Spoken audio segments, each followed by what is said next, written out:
I have to say, I really appreciate that they're committing to the bit that the previous episode ended on, which was an accidental proposal. Our boy had no idea that giving said rock would basically be this world's equivalent of "Will you marry me?" But the idea of being someone who, while embarrassed that he did it in public, not in private, comes into this episode fully under the assumption that this man wants to settle down with her. That they are a thing. That, oh my god, as embarrassing as that might be, he did it in front of the Demon Lord and all these important people, so everyone knows we are a couple. Only for less than probably 12 hours later, him to sneak off, from her point of view anyway, with a strange woman she's never seen, because Sylphid, who is now confirmed to be the big daddy looking character, and that the assistant, well, wasn't really the assistant, which is, a blind man saw that plot twist coming. From her point of view, he snuck off less than a day later to spend the entire night with someone else. From her point of view, she got proposed to and immediately cheated on in the span of 24 freaking hours. And the best part is I highly suspect he will have no idea he's engaged until like episode 12. The conversation that would have cleared up this misunderstanding, he didn't hear because he got his bitch ass knocked out because she slammed the door in his face and she said something along the lines of, you wouldn't want to do anything with any other woman. You're with me. It's like, this show is criminally underappreciated. It is comedy gold and honestly surprisingly well written if you really think about it. Of course, if you want to support my work and see my full thoughts, so I do have that Patreon where we got those full live reactions if you're so interested. So I've been meaning to talk about this specific thing every damn week because I'm seeing a lot of people confused by the bar scenes and it keeps slipping my mind. So I want to quickly touch upon that before we talk upon, just all the amazing things that happen in this episode. So, every single episode since the show started, at one point, he goes to a bar, right? He sits down, he's like, at first time I saw it, I was like, wait, is this like an ability? But no. So, usually when characters are thinking or coming up with a plan, they stand still, they're like, and they ponder, maybe they're kind of having a back and forth with other characters. But it's not the most interesting scene because the characters are boring as hell sitting around talking. What this anime does, and is really clever, is his internal thoughts, his internal monologue, is represented by the visual of him going to a bar after work and having a drink with some pals. Sometimes the characters in question are with him, as we saw in this episode, but often it's just him and his pal, the bartender. I do think the bartender was someone he actually knew in his original life, which would make sense if this was, a comfort, a friend that would always comfort him or give him words of wisdom. I mean, after the credits, he's always talking about some random bullshit. So, I mean, it's just a really cool way to get across a very boring thing at face value, which is a character sitting around thinking. And I think the way they handled it in this episode was really clever because he was like looking at his, and then it zooms into the bar. It's just a really clever way to get across internal monologue. It's not him summoning a bar. This isn't his stand or anything. It's just a visual representation of the character thing. I get that question every single week, so I just wanted to clear it up real quick. I do get the confusion because the very first time it happened, I was like, wait, well, I mean, he's in an isekai world. Maybe this is his ability. No, it's just, the dude's got no ability. He's overseas manager and he is human through and through, and I think that's fantastic. I mean, there's a scene when they're going up against discount chocobos. He pulls up his tie as he's ready for battle. That's his equivalent to putting a sword in a sheath, man. This dude's as normal as it comes, and I think that's brilliant. The very first time he went to this girl's door and the elf opened up, I was like, oh, we have a character who's in a very large Big Daddy looking costume. Yeah, it's very clear that's gonna be her.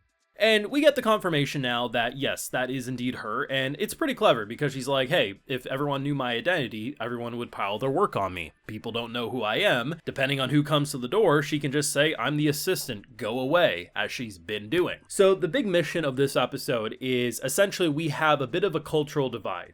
Demons can use magic and therefore are seen as superior to that of the demi-humans who can't use magic. Find a way to give demi-humans magic.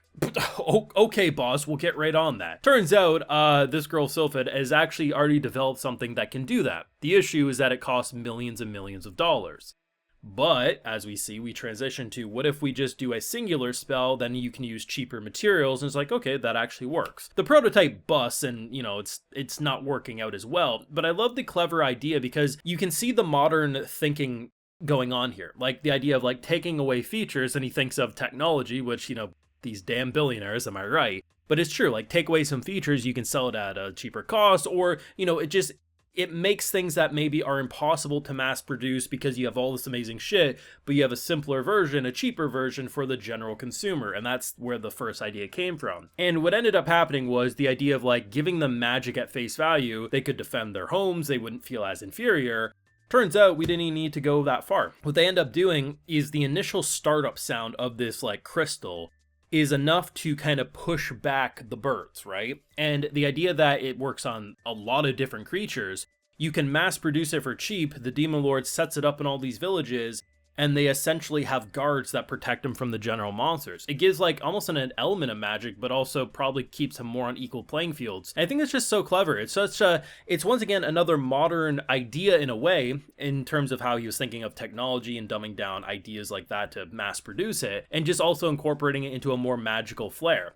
The show's clever. I really think it is. I think, you know, the first episode was a lot less exaggerated when it came to the comedy and facial reactions. 2 through 4 they cranked it up 3 or 4 notches. But I think it does have a charm that works. It's over-exaggerated silly. I mean, our boy, when first summoned to the Demon Lord, thinks, I'm pathetic, I'm a loser, just fired me already. Oh, you like me? Oh, what do you want, boss? The dude's not used to having a good boss. Like, it's crystal clear.